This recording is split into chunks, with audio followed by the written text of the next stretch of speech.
இதோ கிளம்பிட்டேன் மம்மி.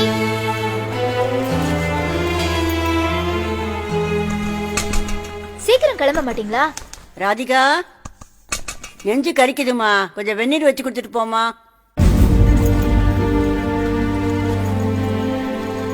ஏய், என்ன கோபம்? சுடு தண்ணி தானே, அத கூட அவங்களால வச்சுக்க முடியாது. ஏய், என்ன பேசுற நீ? அவங்களால எந்திரிச்சு நடக்க முடிஞ்சா அவங்களே சமைச்சுக்க மாட்டாங்களா? அதான் பிரச்சனையே. இந்த வீட்ல நமக்கு ஒரு சமையல், அவங்களுக்கு ஒரு சமையல், டெய்லி 2 சமையல் செய்ய வேண்டியதா இருக்கு. இதுல உப்பு காரம் ஆகாது, அல்சர் வேற. ஆபீஸ்க்கு போயிட்டு வந்தா எங்கேயாவது நிம்மதியா கொஞ்ச நேரம் உட்கார முடியுதா? திரும்ப நைட்டுக்கு 2 சமையல் செய்ய வேண்டியதா இருக்கு.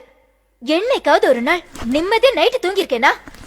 நைட்டான குரல் கொடுப்பாங்க, நடு ராத்திரியில பாத்ரூம்க்கு கூட்டிட்டு போன்னு. நான் என்ன மனுஷன் இல்ல மாடா?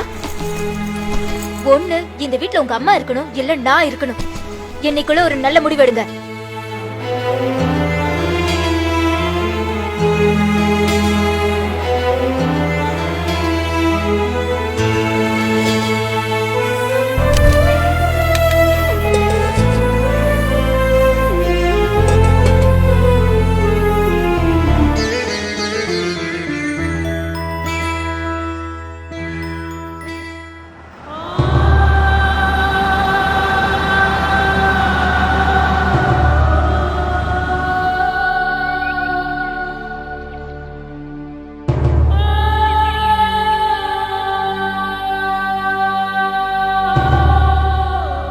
சைன் போடுங்க.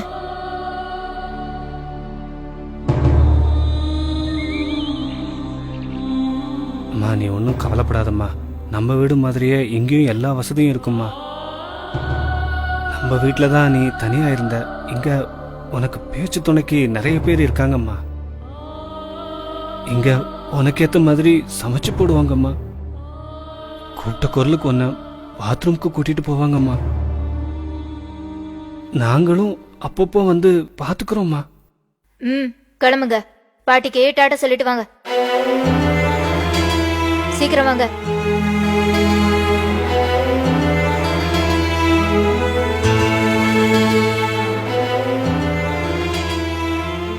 அக்கா, பாட்டி இனிமே நம்ம வீட்டுக்கு வரமாட்டாங்களாக்கா? ஆமாடா, இனிமேல் வரவே மாட்டாங்க. அப்படின்னா நாமும் வயசான உடனே நம்ம அம்மாவை கொண்டு போய் ஆசிரமத்துல சேர்த்துருவோமா? நீ சொல்றது சரிதான்டா, வயசாயிடுச்சுன்னா கொண்டு போய் சேர்த்துட வேண்டியதுதான். சரிக்கா.